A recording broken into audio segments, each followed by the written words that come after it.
नमस्कार प्यारे बच्चों, मैं डॉक्टर बिंदु पांडे एडी राजकीय कन्या इंटर कॉलेज गोरखपुर से आप सभी लोगों का कक्षा 11 की समाजशास्त्र की कक्षा में स्वागत करती हूँ। प्यारे बच्चों, वर्तमान समय में हम लोग सामाजिक संस्थाओं को समझना इस पाठ को पढ़ रहे हैं। तो आइए बच्चों, हम लोग देखते हैं कि हमने अपनी पूर्व की कक्षा में क्या पढ़ा था और हमारी आज की पाठ्य वस्तु क्या है।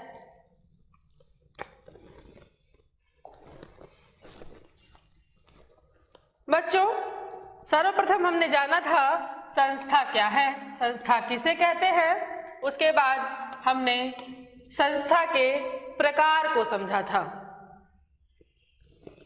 संस्था किस प्रकार से समाज को सुचारू रूप से संचालित करने में अपना सहयोग प्रदान करती है, उसके कितने प्रकार हैं, इससे हम अपनी पिछली कक्षा में परिचित हुए थे।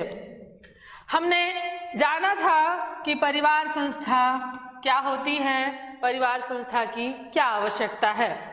हमने अपनी पूर्व की कक्षा में नातेदारी संस्था को भी पढ़ा था, इससे भी हम परिचित हुए थे। उसके बाद बच्चों, हमने विवाह संस्था को पढ़ा था। विवाह के बाद हमने धर्म संस्था को पढ़ा, फिर शिक्षा संस्था को पढ़ा और आर्थिक संस्थाएं कौन कौन सी हैं, समाज में इनकी क्या आवश्यकता है, इससे हम परिचित हुए थे। अब हम देखते हैं कि हमारी आज की पाठ्यवस्तु क्या है।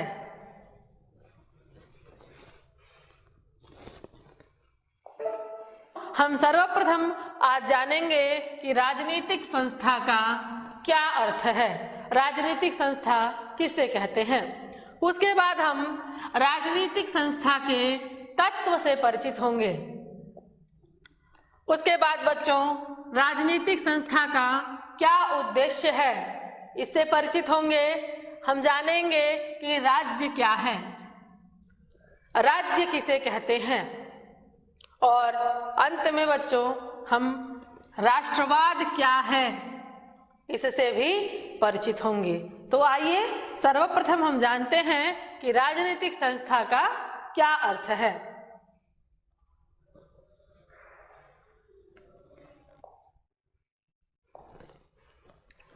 राजनीतिक संस्था का अर्थ। बच्चों, राजनीतिक संस्था का अर्थ समझने से पहले हम ये जान लें कि ये हमारे समाजशास्त्र के पाठ्यक्रम में क्यों निहित है। समाजशास्त्र समाज में रहने वाले लोगों का अध्ययन करता है, उनकी प्रथाओं का अध्ययन करता है, उनकी क्या परिस्थितियां रही हैं, इसका अध्ययन करता है। इसमें राजनीतिक संस्था कहां से आ गई।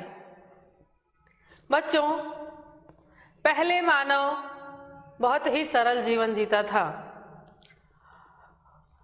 समाज में रहने वाले मनुष्यों पर धार्मिक नियंत्रण अधिक था। नैतिक रूप से उनको नियंत्रित करना, धार्मिक रूप से उनको नियंत्रित करना, कुछ प्रथाओं के द्वारा उनके व्यवहारों को नियमित करना आसान था। परंतु जब औद्योगिक क्रांति हुई, समाज का स्वरूप जटिल हो गया, तब धर्म का प्रभाव कम होने लगा, नैतिकता के स्तर में गिरावट आई और मनुष्य पर नियंत्रण रखना कठिन हो गया।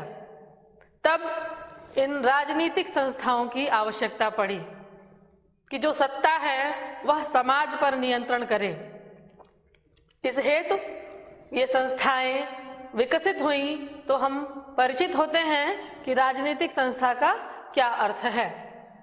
जो संस्था राज व्यवस्था से संबंधित होती है उसे हम राजनीतिक संस्था कहते हैं। बच्चों, अभी हमने बताया कि जब प्रथाओं द्वारा, कुछ सामान्य कानूनों द्वारा समाज में रहने वाले व्यक्तियों के व्यवहारों पर नियंत्रण करना कठिन हो गया, तब राज व्यवस्था ने अपने संबंधित क्षेत्र में रहने वाले व्यक्तियों के व्यवहारों पर नियंत्रण करने के लिए जिस संस्था का निर्माण किया उसे हम राजनीतिक संस्था कहते हैं। सभी राजनीतिक संस्थाओं का संबंध समाज में शक्ति के बंटवारे और उसके पीछे सही उपयोग को प्रभावपूर्ण बनाने से होता है। शक्ति का बंटवारा, कोई व्यक्ति यह न समझ ले कि मैं ही स्वामी हूं, मैं जो बोलूं, मेरा जो आदेश हो वही नियम होगा, वही कानून होगा, चाहे मेरा कथन सत्य हो, असत्य हो, लोगों को हानि पहुंचाने वाला हो, कष्ट पहुंचाने वाला हो या सुख पहुंचाने वाला हो, ऐसा ना हो जाए। इसी व्यवस्था को नियमित करने के लिए कोई स्वयंभू ना बन जाए और समाज का एक वर्ग उससे प्रभावित होने लगे। इसी पर नियंत्रण करने के लिए यह राजनीतिक संस्थाएं उत्पन्न हुई, बनी। राजनीतिक संस्था का आशय मुख्यतः सरकार, कानून, सत्ता की प्रकृति, अधिकारी तंत्र, राजनीतिक दलों तथा विभिन्न प्रकार के दबाव समूह से है। बच्चों, राजनीतिक संस्था के रूप में हम सामान्यतया सरकार को समझ सकते हैं। सरकार जो लोक कल्याण की भावना पर आधारित हो, वह सरकार। कानून, वे कानून जो नागरिकों के हितों की रक्षा करने के लिए बने हों।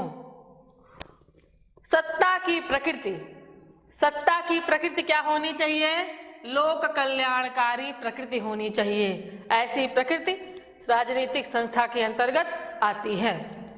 अधिकारी तंत्र, सत्ता ने लोक कल्याण को निर्धारित करने के लिए या लोक कल्याण को ध्यान में रख करके जो नियम बनाए गए हैं, उन नियमों को संचालित करने के लिए जिन व्यक्तियों की, जिन अधिकारियों की नियुक्ति की हुई है, उन अधिकारियों का जो तंत्र है वही अधिकारी तंत्र है। राजनीतिक दल, वर्तमान में लोकतांत्रिक प्रणाली में राजनीतिक दलों का बहुत महत्व हो गया है। ये राजनीतिक दल कुछ समय के लिए सत्ता में जनता द्वारा चुन करके आते हैं और यदि जनता के मानकों पर खरे नहीं उतरते तो जनता उन्हें हटा लेती है। इन राजनीतिक दलों का भी इस राजनीतिक संस्था में बहुत महत्व है और यह राजनीतिक संस्था का एक स्वरूप है। और क्या है? विभिन्न प्रकार के दबाव समूह, जैसे मानवाधिकार संगठन, जैसे महिला सुरक्षा संगठन, दलित आयोग, इस तरह के जो दबाव समूह हैं और संबंधित वर्ग के हितों की रक्षा के लिए बने हुए हैं, यह भी राजनीतिक संस्था के अंतर्गत आते हैं। यह सभी संस्थाएं एक विशेष प्रणाली के द्वारा राज्य की नीति को प्रभावशाली बनाती हैं। ये सारी संस्थाएं मिलकर के राज्य की जो लोक कल्याणकारी नीति है उसको प्रभावशाली बनाने में अपना सहयोग प्रदान करते हैं।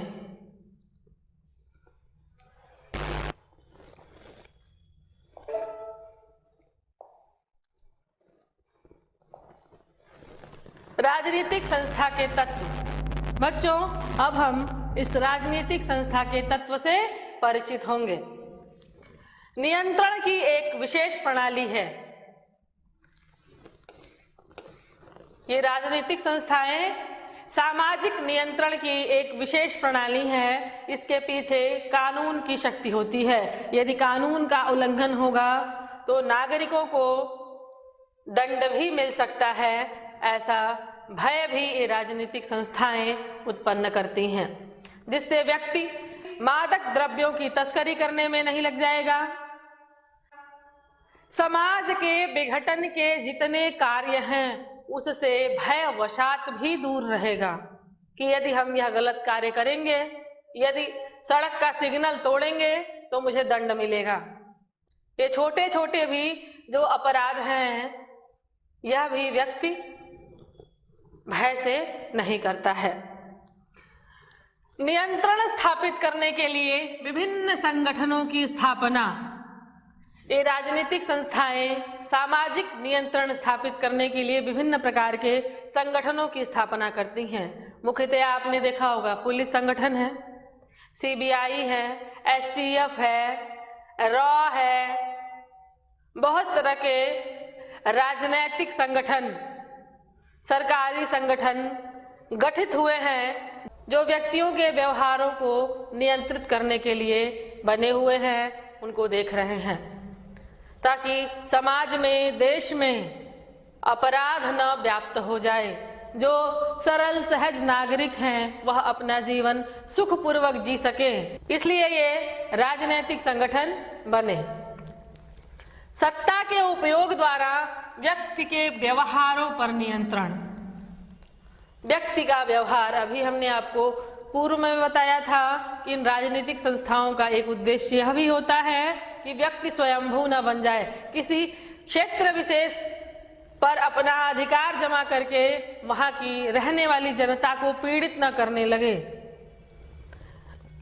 ऐसा नियंत्रण भी ये राजनीतिक संस्थाएं करती हैं। नियंत्रण की प्रणाली का रूप कानूनों द्वारा स्पष्ट होता है, जबकि अधिकारी तंत्र, राजनीतिक दल तथा दबाव समूह वे संगठन हैं जो विभिन्न प्रकार के कानूनों को प्रभावशाली बनाते हैं। नियंत्रण सरकार पर भी होता है। जो सत्ता में बैठा हुआ व्यक्ति है या सत्ताधीश जो जन हैं, उन पर भी ये कानून नियंत्रण करते हैं और समाज में रहने वाले व्यक्तियों पर भी नियंत्रण होता है। तो सत्ताधीशों पे कौन नियंत्रण करता है? राजनीतिक दल करते हैं, या विभिन्न प्रकार के जो दबाव समूह के संगठन हैं, जैसे मैंने अभी आपको बताया है, महिला सुरक्षा संगठन, महिला आयोग, अल्पसंख्यक आयोग, पिछड़ा वर्ग आयोग, इस तरह के जो संगठन बने हुए हैं वह भी सरकार की गतिविधियों पर नियंत्रण रखते हैं और नियंत्रण रख करके वे तत्संबंधित हितों को ध्यान में रख करके जो कानून बनाए गए हैं उनको प्रभावी रूप से समाज में संचालित करवाते हैं।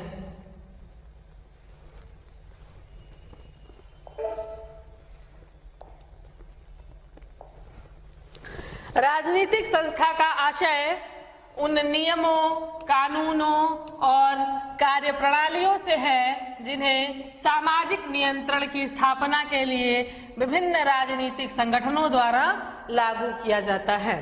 अभी हमने आपको बताया कि ये जो राजनीतिक संगठन हैं यह क्या करते हैं कि मानव कल्याण के लिए, समाज हित के लिए जो कानून बने हैं उनको वह लागू करवाते हैं।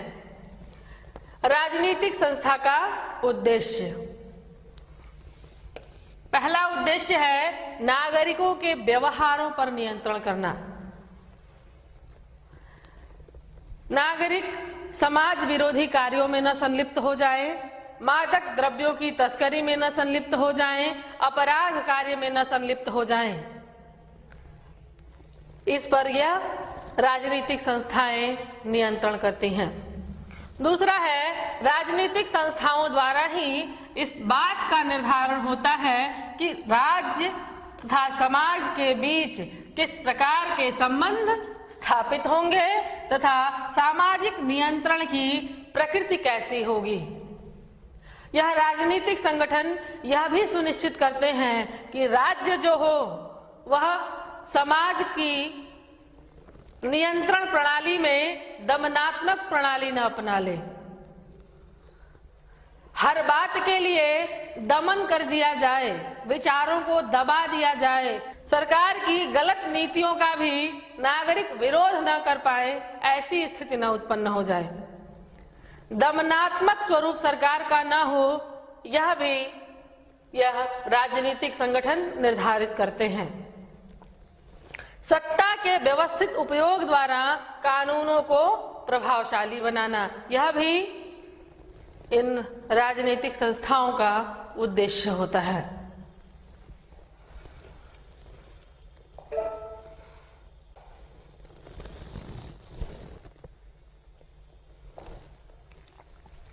बच्चों, अब हम जानेंगे कि राज्य किसे कहते हैं, राज्य क्या होता है। राज्य एक ऐसा बड़ा समुदाय है जिसका एक निश्चित भूभाग होता है तथा जो बाहरी नियंत्रण से मुक्त रहकर संगठित शासन व्यवस्था के द्वारा अपने सदस्यों की जरूरतों को पूरा करता है। बच्चों, आपने देखा कि राज्य में एक निश्चित भूभाग है, यानी उसका क्षेत्रफल निर्धारित है। वह एक समुदाय है। समुदाय कब होगा? जब उसमें लोग निवास करते होंगे, यानी उसकी एक निर्धारित जनसंख्या भी है और वह बाहरी नियंत्रण से मुक्त है। उसकी जो सत्ता है वह किसी के अधीन नहीं है, कोई और उसे नियंत्रित नहीं करता है। उस राज्य का नियंत्रण, उस राज्य की संप्रभुता राज्य में रहने वाले व्यक्तियों के पास ही है और संगठित एक शासन व्यवस्था है। और यह सब मिलकर के क्या करते हैं? अपने सदस्यों की जरूरतों को पूरा करते हैं। हमारे एक सुप्रसिद्ध समाजशास्त्री हुए हैं मैकाइवर। इन्होंने कहा है, राज्य एक ऐसा संगठन है जो कानून और शासन अधिकार द्वारा कार्य करता है तथा जिसे एक निश्चित भूभाग के अंदर व्यवस्था को बनाए रखने के सर्वोच्च अधिकार मिले होते हैं। राज्य क्या है? एक संगठन है जिसमें कानून और शासन का अधिकार होता है और वह अधिकार एक निश्चित भूभाग पर लागू होता है। उस निश्चित भूभाग के अंदर जो कानून की व्यवस्था है, जो नागरिकों के हितों से संबंधित व्यवस्था है, उसे लागू करने के सर्वोच्च अधिकार उस राज्य को प्राप्त होते हैं।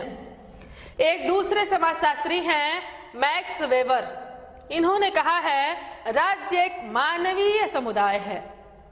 कैसा समुदाय है? मानवीय समुदाय है जिसका एक निश्चित भूभाग में भौतिक बल के व्यवस्थित प्रयोग पर एकाधिकार होता है। राज्य एक मानवीय समुदाय है जिसका एक निश्चित भूभाग में एक निर्धारित क्षेत्रफल है और उस क्षेत्रफल में भौतिक बल के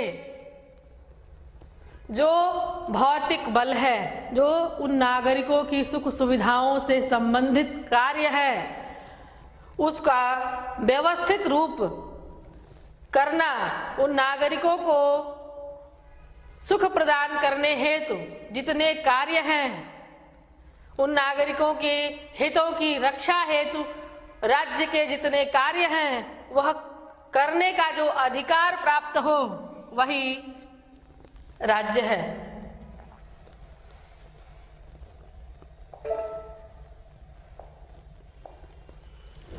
गार्नर, राज्य व्यक्तियों का वह समूह है जो एक निश्चित भूभाग से संबंधित होता है, बाहरी नियंत्रण से पूरी तरह स्वतंत्र होता है, जिसका अपना एक शासन तंत्र होता है तथा स्वभाव से ही व्यक्तियों में इस शासन तंत्र के प्रति आज्ञा पालन की भावना होती है।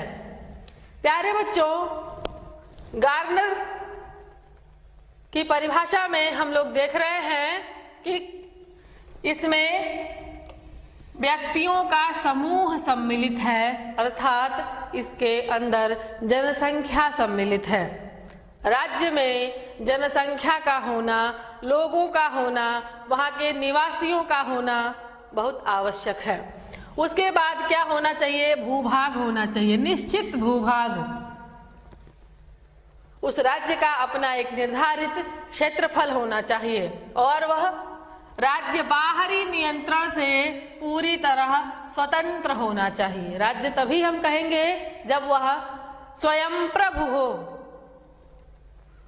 ऐसा ना हो कि उस राज्य का राजा तो हो लेकिन उस राजा को कोई और चलाता हो। वह राजा स्वयं निर्णय लेने में सक्षम हो, ऐसा राजा होना चाहिए।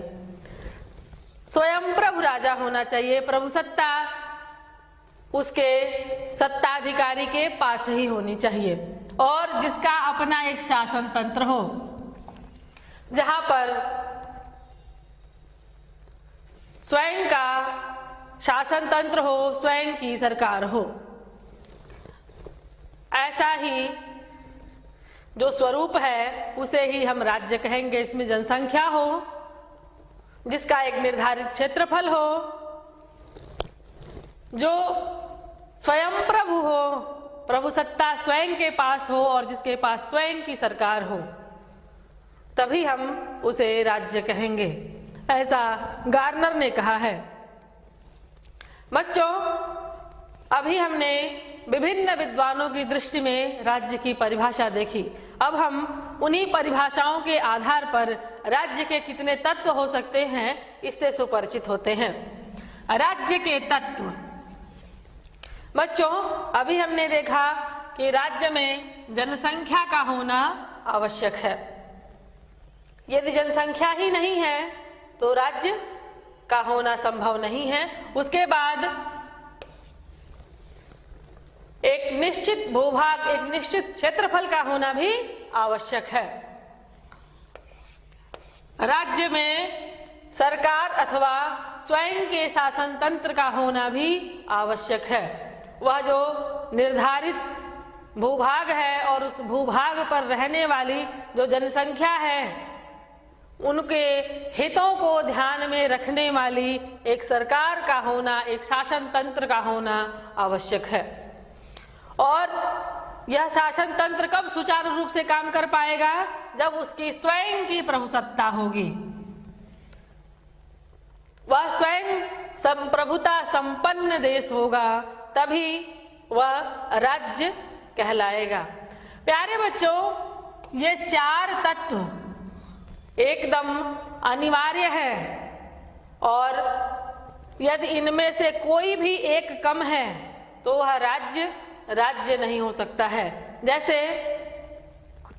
1947 से पहले भारत में जनसंख्या भी थी, उसका एक निश्चित भूभाग भी था और उसकी एक सरकार भी थी। यहाँ एक शासन तंत्र भी प्रचलित था, लेकिन संप्रभुता नहीं थी। हमारे यहाँ जो राजा था, जो सरकार थी, वह स्वयं निर्णय लेने में सक्षम नहीं थी। सारे निर्णय ब्रिटेन में लिए जाते थे। टैक्स कैसे वसूलना है, शिक्षा संबंधी क्या अधिकार होने चाहिए, कौन से औद्योगिक प्रतिष्ठान कहाँ लगेंगे, ये सारे निर्णय ब्रिटेन में लिए जाते थे। हमारा जो शासन तंत्र था वह इस मामले में हस्तक्षेप नहीं कर सकता था। वह राज्य नहीं था, वह एक राष्ट्र था, लेकिन राज्य नहीं था। संप्रभुता का होना बहुत ही आवश्यक है। बिना संप्रभु हुए हम राज्य नहीं कहला सकते। उसके बाद बच्चों, दो और तत्व सम्मिलित हुए हैं। नागरिकता के अधिकार। जो जनसंख्या है वह संबंधित राज्य की नागरिक कहलाती है। नागरिकता का क्या अधिकार है? हम इच्छा अनुसार अपने राज्य में कहीं भी जा सकें, कोई भी व्यवसाय कर सकें, हम सरकार की नीतियों की आलोचना कर सकें, और हम एक प्रजातांत्रिक देश में रहते हैं तो एक निर्धारित आयु या जो सामान्य योग्यता किसी भी पद के लिए निर्धारित की गई है, राजनीतिक पद के लिए, उसमें भागीदारी अपनी दर्ज करवा सकें। यह नागरिकता के अधिकार भी नागरिकों को मिलने अवश्य अनिवार्य होते हैं। और राष्ट्रवाद की भावना भी राज्य के अंतर्गत आती है। बच्चों, राष्ट्रवाद को हम विशेष रूप से समझते हैं।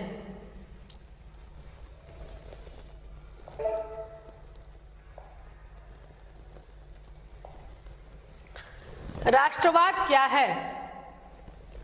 जिस तरह व्यक्ति अपने परिवार, धार्मिक समुदाय या वर्ग के साथ अपनी एक अलग पहचान स्थापित करता है कि हम अमुक परिवार के हैं, अमुक वंश के हैं, हम सिसोदिया वंश के हैं, हम परमार वंश के हैं, इस पर गर्व करता है। उसी तरीके से राष्ट्रवाद भी वह मनोवृत्ति है जिससे व्यक्ति अपने आप को एक विशेष राष्ट्र से संबंधित होने में गर्व का अनुभव करता है। इस अर्थ में राष्ट्र के प्रति बंधुता और समर्पण की भावना ही राष्ट्रवाद है। हम जिस देश में रहते हों उसके प्रति हमारा जो प्रेम है, हमारा जो समर्पण है, वही राष्ट्रवाद है। उदाहरण के लिए राष्ट्र के आधार पर ही एक राज्य के निवासी अपने आप को फ्रांसीसी, भारतीय, अमेरिकन अथवा जापानी जैसे शब्दों से संबोधित करते हैं कि मैं भारतीय हूँ, मुझे भारतीय होने पर गर्व है। ऐसी बात हम कब कहते हैं? जब हमारे भीतर राष्ट्रवाद की भावना उत्पन्न होती है, तभी हम इस बात को कह के स्वयं को गौरवान्वित अनुभव करते हैं। यह राष्ट्रवाद क्या है? धर्म की तरह पूजा जाता है और राज्य एक अमूर्त देवता के रूप में प्रतिष्ठित होता है। इसी भावना से ओतप्रोत होकर के हमारे सैनिक सीमाओं पर अपनी जान को न्यौछावर कर देते हैं कि मैं भारत माता के लिए अपने प्राणों को भी त्याग दूंगा। यही राष्ट्रवाद की ही भावना है जो हमें अपनी 1 इंच जमीन के लिए भी लड़ने को प्रोत्साहित करती है। बच्चों, अब हम इस पाठ पर आधारित अभ्यास प्रश्न को देख लेते हैं। हमारा पहला अभ्यास प्रश्न है, राजनीतिक संस्था क्या है? राजनीतिक संस्था किसे कहते हैं? दूसरा प्रश्न है, राज्य के मुख्य तत्वों का नाम उल्लेख कीजिए। और तीसरा प्रश्न है, राष्ट्रवाद का क्या तात्पर्य है? प्यारे बच्चों, आशा है यह पाठ आपको समझ में आ गया होगा। शेष हम अगली कक्षा में पढ़ेंगे। धन्यवाद।